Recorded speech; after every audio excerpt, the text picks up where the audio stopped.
Bonjour, je suis vraiment contente d'être ici aujourd'hui avec vous parce que j'imagine que si vous êtes en train d'écouter cette vidéo-là, c'est que vous êtes en train de vous demander est-ce que le métier d'éducateur canin est fait pour moi?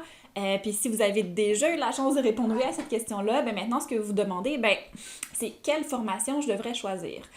Donc, cette vidéo-là que je suis en train de tourner et de vous présenter à l'instant est complémentaire à un article que j'ai écrit à ce sujet-là que vous allez pouvoir retrouver directement sous la vidéo dans les liens. Actuellement, ben, ce à quoi va servir ma petite présentation, c'est vraiment à vous présenter les différents formats de formation en comportement canin qui sont offerts sur le marché pour pouvoir faire prendre en considération et prendre conscience des différences qu'il existe, puis par la suite que vous puissiez, en considération de ces différents facteurs-là, prendre une décision pour faire un choix qui est éclairé. Donc, il n'y a jamais aucune formation en comportement canin qui est parfaite ou qui peut correspondre à toutes nos attentes aussi parfaites ou autant bien que les formations ou les formateurs aient de très très bonnes intentions. Mais à ce moment-là, il faut prendre en considération qu'il n'y a aucune d'entre elles qui va pouvoir être parfaite. Donc, il va toujours falloir venir faire certains compromis sur certaines choses qu'on recherche. Parce qu'il n'y a aucune formation qui est à 100% parfaite et qui comprend tous les points qui sont positifs pour une bonne formation. Pour apprendre à un petit peu plus me connaître, je m'appelle Simone Raffache, la propriétaire de Demain de Maître Éducation et Comportement Canin. Je pratique ce métier depuis que j'ai 19 ans, puis j'ai lancé ma compagnie quand j'avais 20 ans. J'ai été formée à différentes écoles qui proposent différentes formules de cours et différentes méthodes aussi. Donc, ça me donne vraiment un très bel aperçu de toutes les formations qui sont offertes sur le marché, puis aussi à quel type de clientèle ça peut correspondre, puis c'est quoi les points qui sont positifs selon chacune des formations proposées ou des types de formations proposées.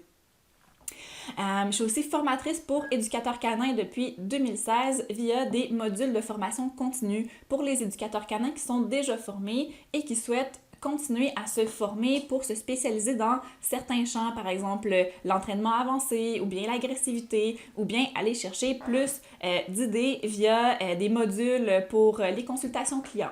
Si jamais ça vous intéresse, le tout est disponible sur domaindemeitreacademy.ca dans la section pour les professionnels.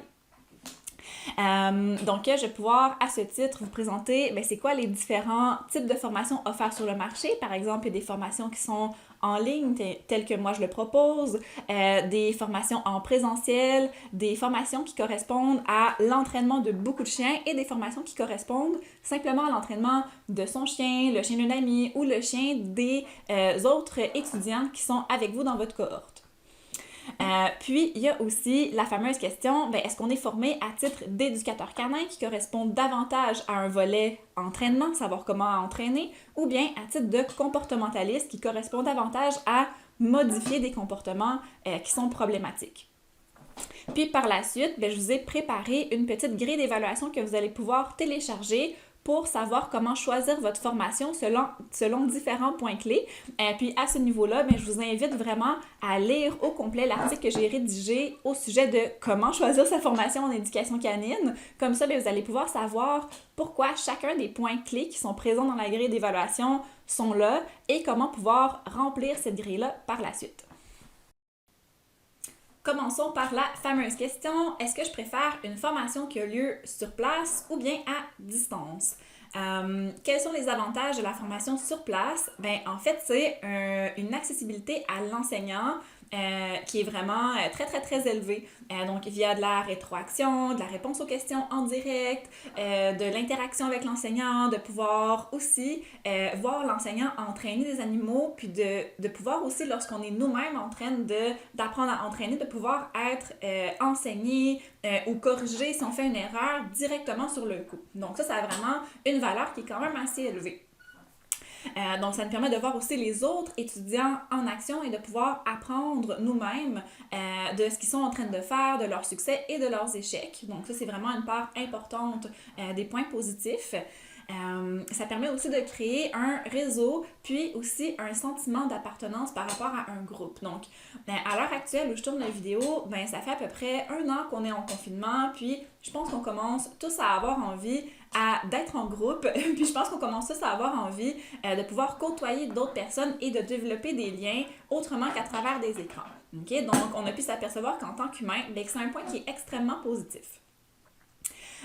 Puis aussi, c'est un modèle d'apprentissage qui est beaucoup plus intuitif, puis qui implique aussi une prise de notes, si on a tendance à prendre des notes, qui est beaucoup plus efficace aussi.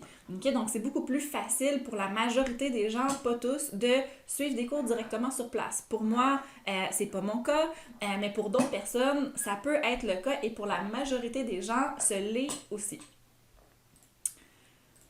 Donc, par la suite, on a les avantages de la formation à distance. Qu'est-ce que ça apporte? À ce moment-là, c'est vraiment de l'accessibilité à des formateurs de calibre international. Par exemple, si vous êtes situé, je sais pas moi, en Gaspésie, puis que vous prenez la formation la plus près de chez vous, parce que c'est simplement là où vous pouvez vous déplacer, peut-être que vous n'aurez pas accès à un très, très grand panel de formateurs. Puis, je veux pas dire que les formateurs gaspésiens ou près de la Gaspésie sont moins bons. Au contraire, j'ai d'ailleurs une super bonne amie qui habite à Rimouski, puis son entreprise c'est Le Chien Coureur, puis d'ailleurs donc elle est super compétente, mais mis à part cette petite mise en place publicitaire non demandée de la part de mon amie, ça implique qu'on a moins de possibilités d'avoir accès à différents enseignants. Puis, qu'est-ce qu'on fait justement avec la formation de domaine de maître qui a lieu à distance? Ça nous permet d'avoir des enseignants partout au Québec, mais aussi de partout dans la francophonie, d'avoir plein d'enseignants différents avec des points de vue différents, et surtout selon nos critères, d'aller chercher chaque enseignant qui est le plus pertinent pour enseigner la matière. Donc, ça apporte une richesse au niveau de l'information qui a un très, très grand potentiel si on tient à avoir les bonnes informations lorsqu'on est formé. Ça apporte aussi beaucoup de flexibilité, étant donné que souvent il va y avoir des modules qui vont être préfilmés, ou du moins c'est le cas dans notre formation, où il y a autant des modules qui sont préfilmés que des modules qui sont donnés directement aux étudiants via des plateformes en direct. Donc, à ce moment-là, ça permet de pouvoir, en partie ou au complet, pouvoir étudier à notre rythme. Donc ça, c'est très, très, très important, étant donné qu'on n'a pas tous les mêmes heures auxquelles on apprend le mieux ou dans lesquelles on travaille le mieux. Donc, ça nous permet vraiment d'optimiser notre apprentissage au moment où on est le plus attentif, au lieu de se faire bourrer le crâne alors qu'on n'est plus capable. Aussi, il n'y a pas de déplacement à prévoir. Puis le déplacement, c'est du temps, c'est de l'argent, puis c'est aussi davantage un choix écologique si on n'a pas à se déplacer. Aussi, un des gros points positifs d'une formation à distance, c'est que ça nous permet de revenir à la formation aux besoins. Donc, on peut recommencer certaines séquences, on peut recommencer certains modules. Puis ça, c'est très précieux si on a souvent tendance à se poser des questions, puis qu'on ne veut pas nécessairement déranger l'enseignant, ou qu'on veut tout simplement être davantage autonome dans notre apprentissage. Puis le gros point positif de la formation que Domaine de maître offre, c'est qu'on offre un accès illimité et à vie aux étudiants au contenu par la suite, puis que le contenu continue à être actualisé au fil du temps. Donc, ça a vraiment l'opportunité aux étudiants de non seulement payer pour la formation maintenant, mais de payer aussi pour toutes les avancées au niveau de la science, au niveau de l'entraînement qui vont être offertes par le futur dans la formation, mais d'y avoir aussi accès. Donc, c'est autant payer pour une formation maintenant que d'avoir accès à de la formation continue gratuitement à vie par la suite. Par la suite, un des autres points à prendre en considération, c'est l'accès aux chiens et aux différents animaux à entraîner. Donc, il y a des avantages qui sont non négligeables à avoir accès à plusieurs chiens. Donc, c'est très, très, très, très, très formatif au niveau de l'adaptation et de la variété, parce que, par exemple, si vous prenez votre formation dans un contexte d'enseignants qui ont un centre canin ou bien qui travaillent en partenariat avec un refuge, ça nous permet d'entraîner différents types de chiens, de races, d'individus aussi. Donc, c'est pas parce qu'un chien est de la même race qu'un autre, qui va avoir les mêmes comportements, les mêmes motivations, les mêmes peurs. Donc, ça nous permet vraiment d'ajouter beaucoup de variété. Ça nous permet aussi de mieux apprendre à connaître le langage canin, encore une fois, selon les différents types de chiens. Et ça nous permet aussi de connaître l'implication du stress dans différentes situations. Puis surtout, ben, ça nous permet d'apprendre comment chaque chien apprend, puis de ne pas se concentrer sur des étiquettes, sur qu'est-ce qu'on a appris à l'école en théorie, mais de vraiment se concentrer sur ben, comment on applique maintenant cette théorie-là directement en pratique. Donc ça, c'est vraiment un des points très, très, très forts des formations qui nous offrent l'opportunité d'entraîner plusieurs chiens parce que justement, ils ont accès à ce panel de chiens-là différents. De plus, l'accès à différents chiens ou différents animaux ben, nous permet de démarrer les fondations avec plusieurs animaux. Donc, à l'inverse de quand on entraîne notre propre chien, où on peut aller beaucoup plus loin, puis ça, je vais en reparler, ben, quand on entraîne avec différents animaux, ben, nécessairement, il va falloir souvent recommencer les bases avec eux. Donc, à ce moment-là, ça nous permet d'apprendre comment entraîner les bases, puis les bases, ça ne veut pas dire que c'est facile, les bases, ça ne veut pas dire que on y revient tout le temps et que c'est ennuyant. Les bases, c'est vraiment le maillon essentiel à votre pratique. Donc, d'avoir la possibilité d'entraîner les fondations avec plusieurs animaux, c'est vraiment très, très, très formateur. À l'inverse, on a aussi la possibilité d'entraîner uniquement nos propres chiens, le chien de nos collègues dans notre cohorte, ou bien les chiens d'amis, de la famille, ou peu importe. Donc, à ce moment-là, ça nous fait un panel de chiens peut-être un peu plus restreint, mais qui nous permet d'aller davantage au-delà des bases, même ça nous permet aussi de les apprendre. Donc, ça correspond à quand même quelques avantages. Par exemple, ben, c'est plus aisé d'entraîner des animaux qui nous font déjà confiance. Donc, ça nous donne davantage de droit à l'erreur. Ça nous permet aussi de déjà avoir connaissance des limites de l'animal pour ne pas faire des choses qui vont lui déplaire et remettre en cause peut-être donc son bien-être lors de l'entraînement. Ça nous permet aussi d'avoir une flexibilité au niveau des horaires d'entraînement parce que si on entraîne des chiens dans un contexte de centre canin, une fois rendu à la maison, lorsqu'on doit faire des devoirs ou une fois qu'on est donc dans différents contextes, ben, on ne pourra peut-être pas entraîner l'animal alors qu'on serait prêt et que l'animal, lui, serait prêt.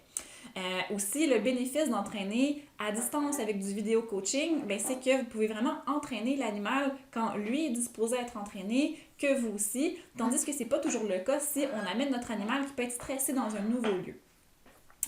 Ça nous permet vraiment d'aller au-delà des fondations puis d'apprendre vraiment plein de choses différentes et complexes à nos animaux.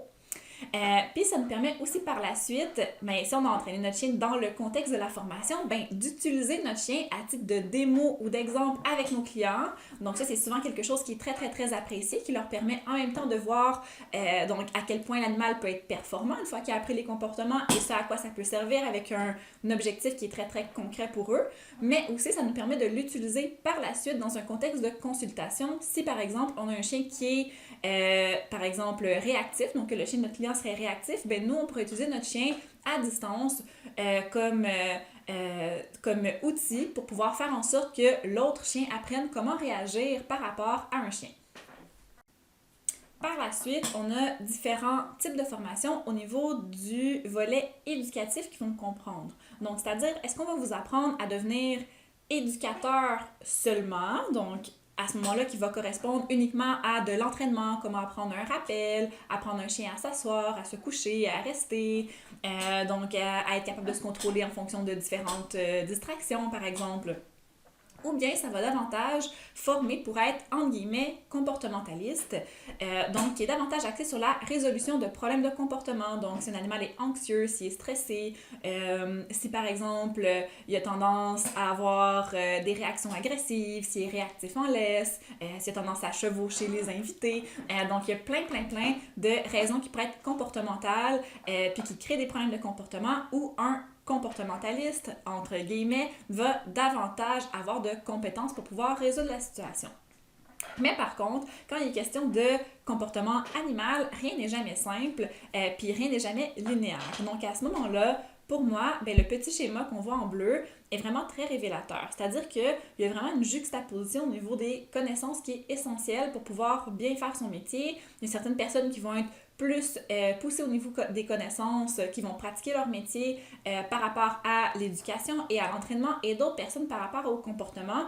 Mais il y a vraiment une base qui est essentielle entre les deux pour pouvoir bien pratiquer son métier, qu'on préfère faire de l'entraînement ou qu'on préfère faire du comportement, ne serait-ce que pour le bien-être de l'animal qu'on entraîne ou qu'on veut, entre guillemets, réhabiliter. Puis ici, ben, pour mieux vous faire comprendre, je peux vous donner plusieurs exemples.